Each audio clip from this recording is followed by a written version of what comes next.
A questão irlandesa. A questão irlandesa e a internacional.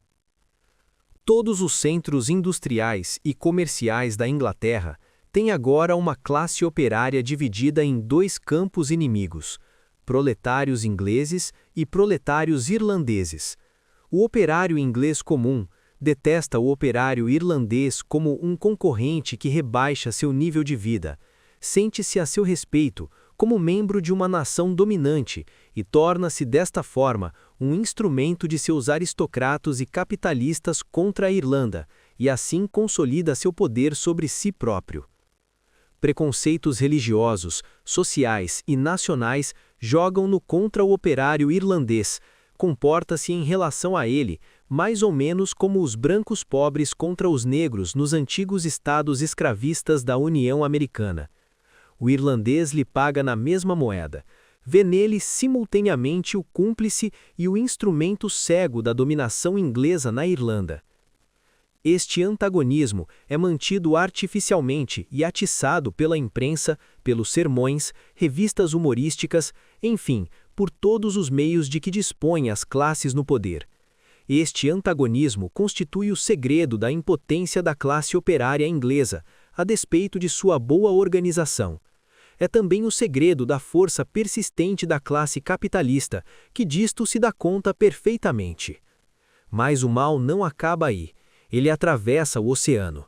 O antagonismo entre ingleses e irlandeses é a razão oculta do conflito entre os Estados Unidos e a Inglaterra. Ele impede qualquer colaboração séria e sincera entre as classes operárias dos dois países.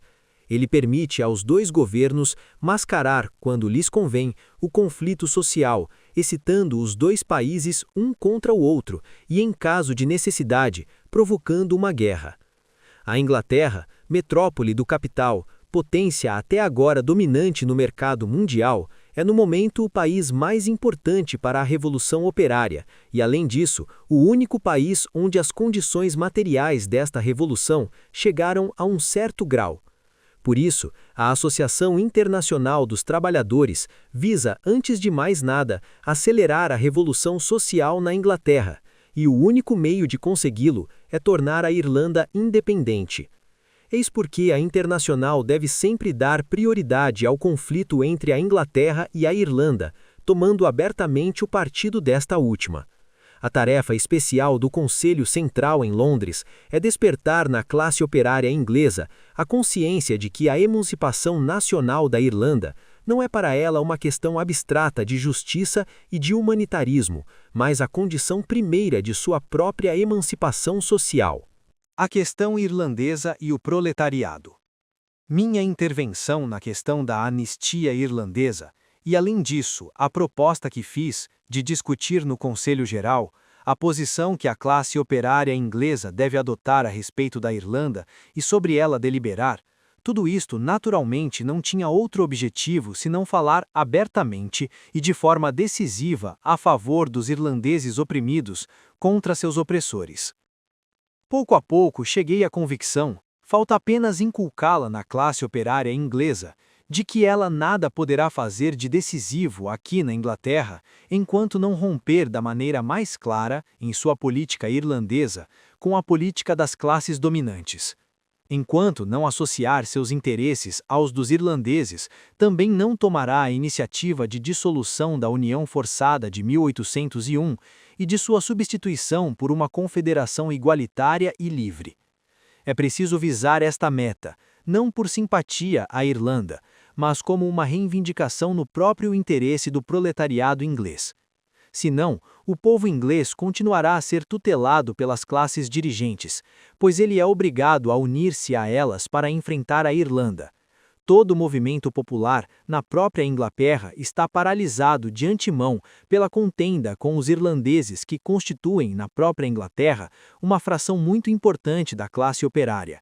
Aqui, a condição primeira da emancipação, a derrubada da oligarquia agrária, é impossível, pois não se poderá tomar de assalto a cidadela enquanto a aristocracia fundiária preservar na Irlanda seus postos avançados fortemente entrincheirados.